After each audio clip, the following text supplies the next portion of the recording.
Hi, I'm David with EV World News. We're talking about electric vehicles, green energy, and the stock markets. And I'm here today with our resident engineer, Mike Herzog, who is actually, where are you today?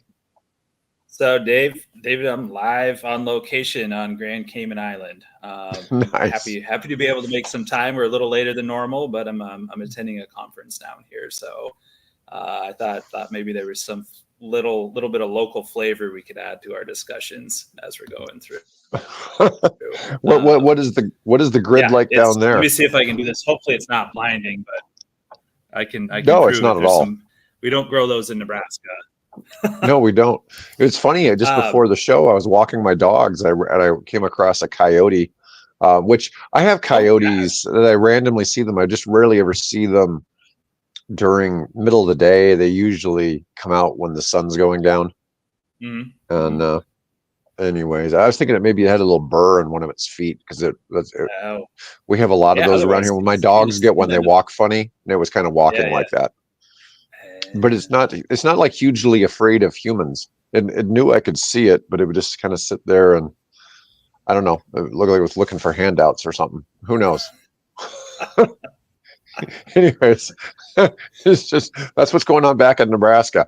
Anyways, so Um, what are you doing down in Grand Cayman?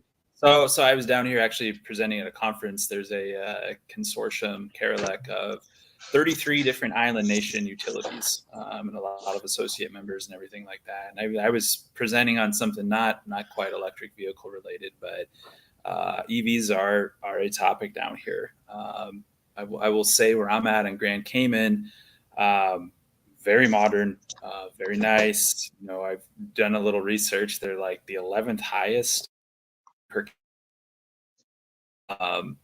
very modern power system.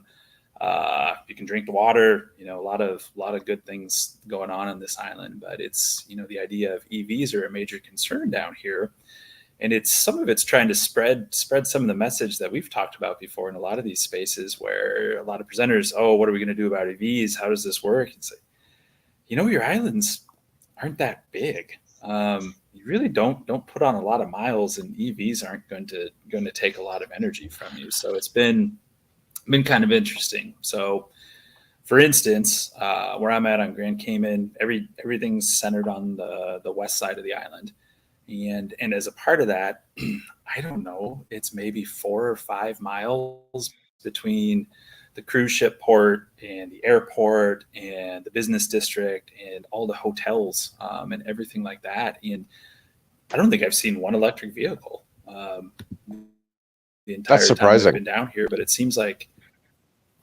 right, just what a perfect application for one, where Get that rid of range those damn anxiety horse piece is. carriages with the horses pulling them around, right? Yeah, Because those are everywhere, right?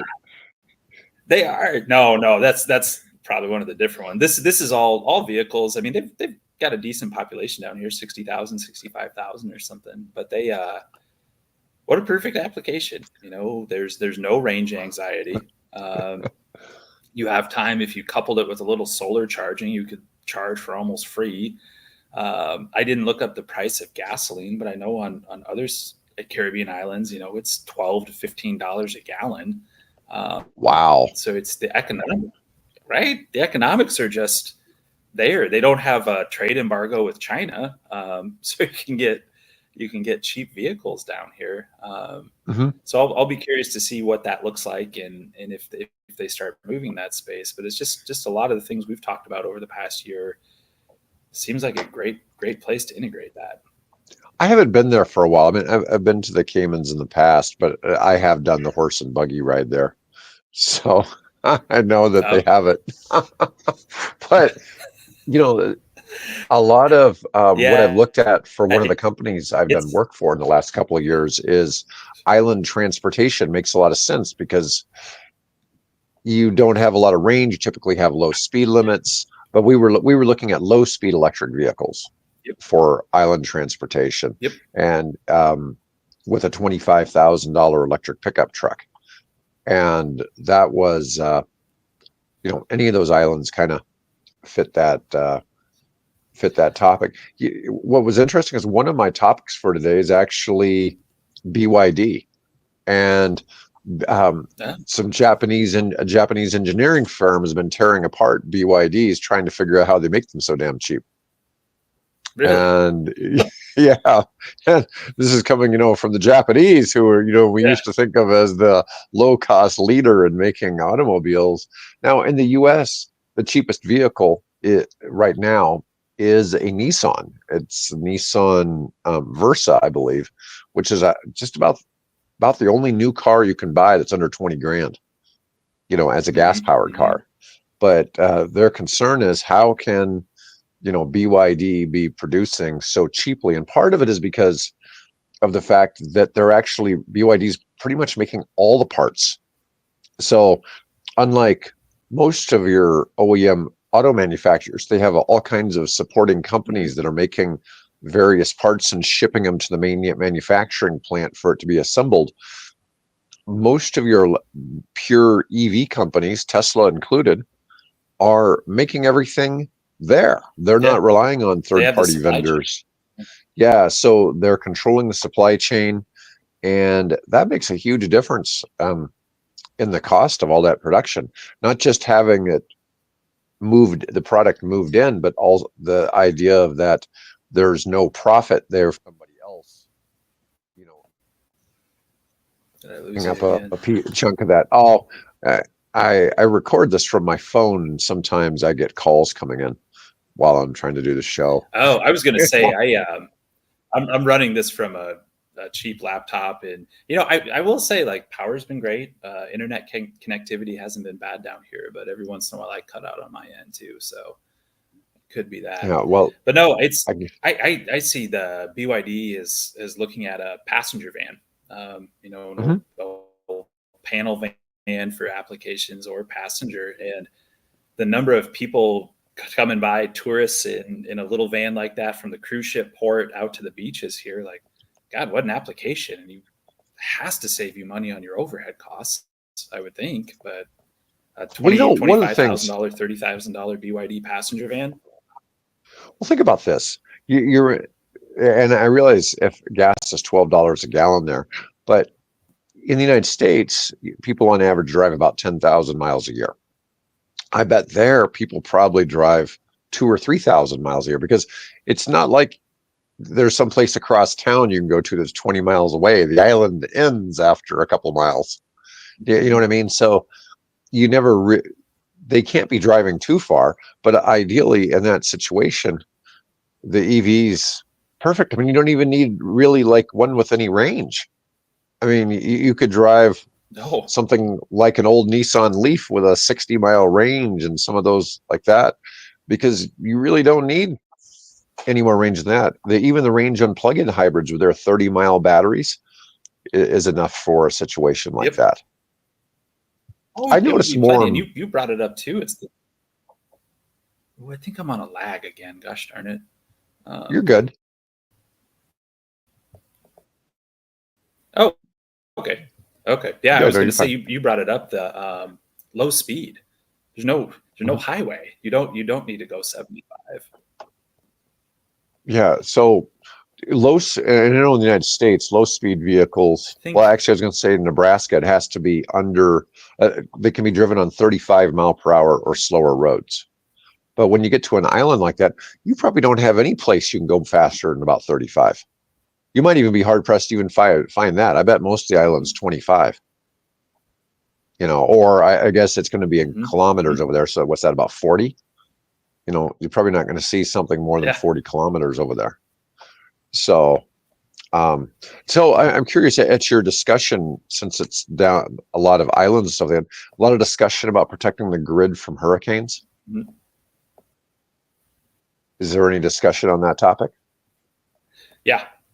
There was actually there was a really good one this morning on solar panels, specifically about how to make them Category 5 hurricane proof and everything like Oh, that, wow. as they start to transition to more renewable energy, with trying to get away from it's diesel right now. Everything's diesel that they're powered off of, and as they move to that, a lot of good examples of past hurricanes that have rolled through and just decimated brand new solar plants. Some of them hadn't even come online yet. They hadn't cut the ribbon and they were ready to, and hurricane came through and ruined it. So there's a lot of discussions on what that type of technology and hardening of those facilities looks like too.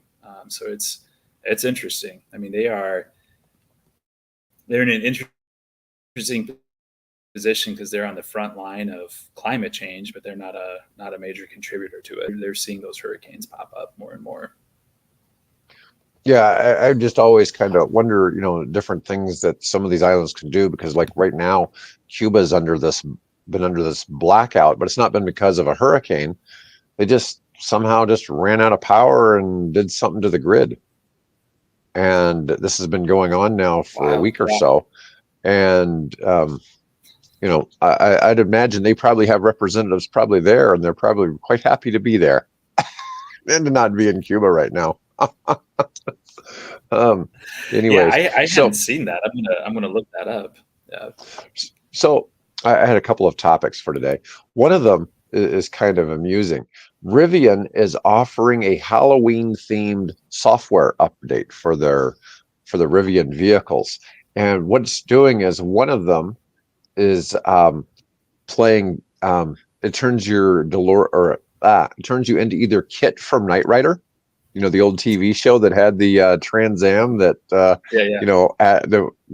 had some type of artificial intelligence, and the other one will turn it into a DeLorean time machine from Back to the Future. And I thought this was kind of funny. They didn't give a lot of information, but they do play some different music, some theme songs, and the one for Back to the Future has a plutonium chamber gauge and plays the theme and sound effects from the show, and even has an 88-mile-per-hour button that plays in a light show. I just thought that was kind of funny that Rivian was doing something for that. It wasn't really that EV themed, but it was just, it's interesting what they can do with these over-the-air updates, right? It really does. I just hope make it for a doesn't different feel. I was going to say, I hope it doesn't cause any major, firmware issue, or the car craps out, or it causes a security, because they wanted to make it look like a DeLorean,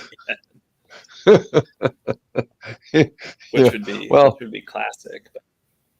Somebody gets a speeding ticket for hitting the 88-mile-per-hour button. Yeah, that would be the thing too. All right, so my main topic I wanted to cover today was for 2025, Chevy's.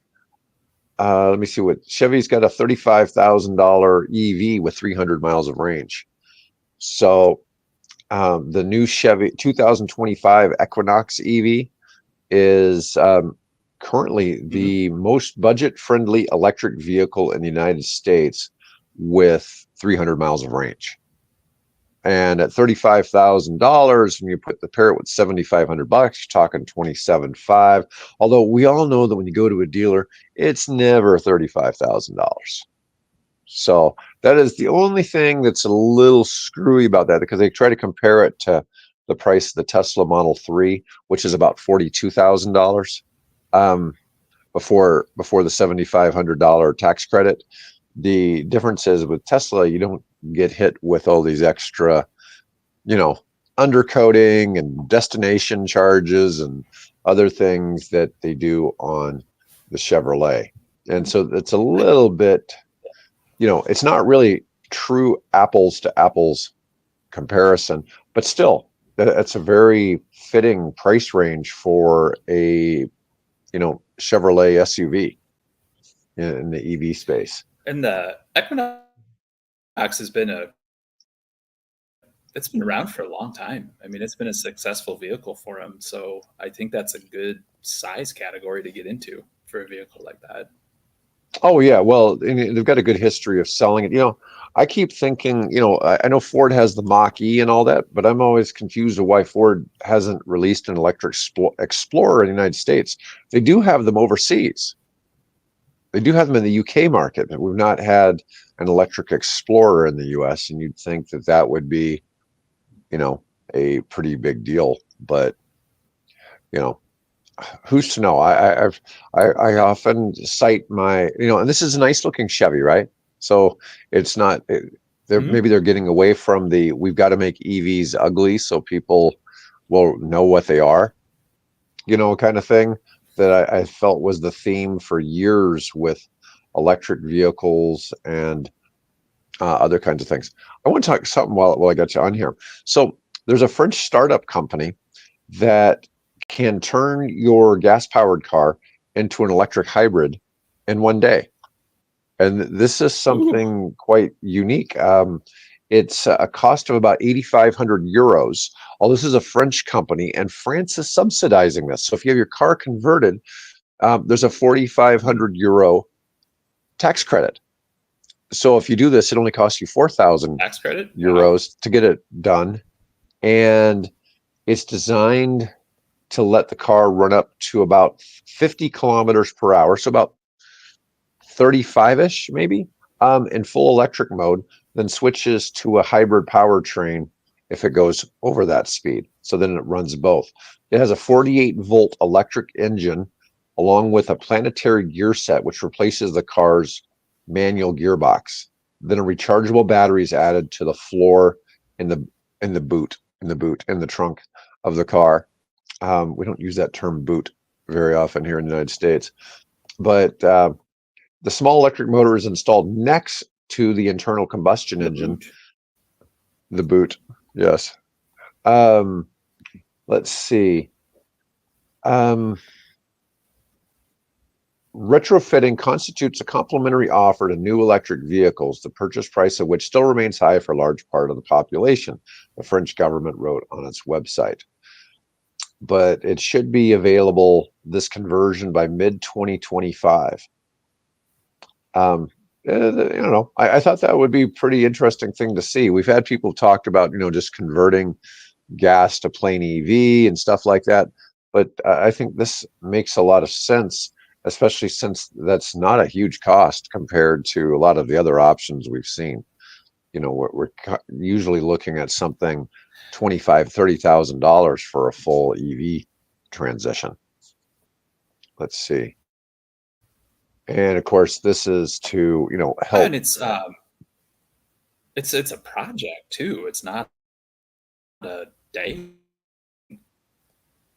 No, it's not. I'll be honest, something going Dave, on forever. I'm getting pretty bad lag on my end. I've noticed that. I've noticed that. Might be a good sign to cut it off and catch up next week. Okay, that's all right. Well, folks, I didn't pick a lot of topics to cover today anyways, so that's all right. Folks, I'm sorry. We're going to go ahead and we're going to cut the show early. Mike's having connection issues.